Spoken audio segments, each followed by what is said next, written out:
Thank you, Mr. Chairman. Certainly one of the many important components of our federal government is the Department of Justice. It's the body that it's responsible for enforcing our laws and investigating criminal wrongdoing.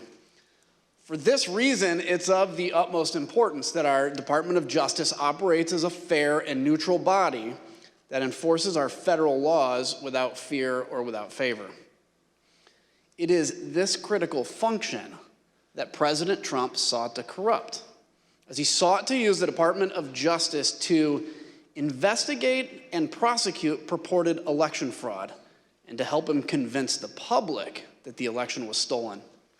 The Select Committee has made the following findings with respect to the Department of Justice.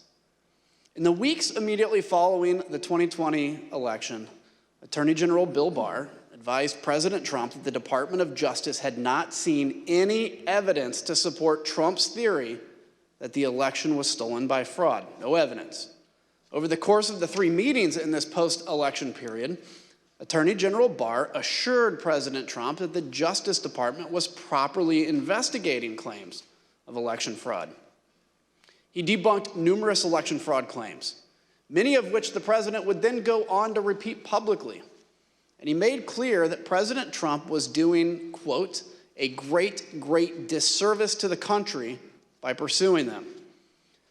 After Attorney General Barr's resignation, President Trump requested that the acting leadership of the department, Jeffrey Rosen and Richard Donoghue, quote, just say the election was corrupt and leave the rest to me and the Republican congressmen.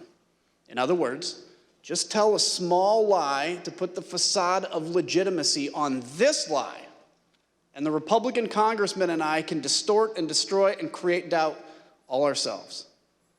Between December 23rd and January 3rd, President Trump called or met with them nearly every day and was told repeatedly the department investigation showed no factual support for Trump's fraud allegations.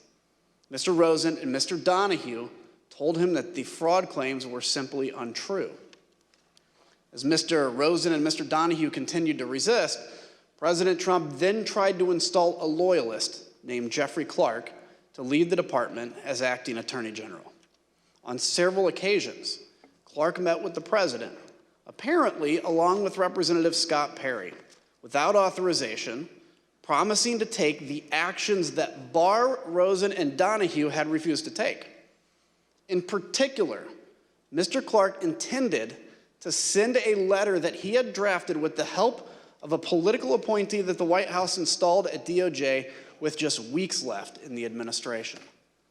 Mr. Clark intended to send the letter to officials in numerous states, informing them falsely, of course, that the department had identified significant concerns about the election results in their state and encouraging their state legislatures to come into special session to consider appointing Trump rather than Biden electors. Here's Acting Deputy Attorney General Donoghue describing his reaction to Mr. Clark's proposed letter. And drafting letters without the knowledge of what the department had actually done in terms of investigations, that he was being reckless. And I recall toward the end saying, what you're proposing is nothing less than the United States Justice Department meddling in the outcome of a presidential election.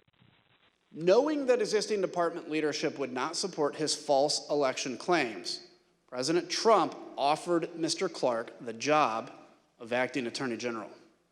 In a dramatic January 3rd meeting in the Oval Office, Rosen, Donoghue, White House counsel Pat Cipollone, and White House lawyer Eric Hirschman strongly objected to the appointment of Jeffrey Clark as acting Attorney General. Mr. Clark pleaded his case and offered to send the letter that he had drafted. The White House counsel called the Clark letter, quote, a murder-suicide pact. Numerous White House and Department of Justice lawyers all threatened to resign if Mr. Clark was appointed. Donald Trump would be leading a graveyard.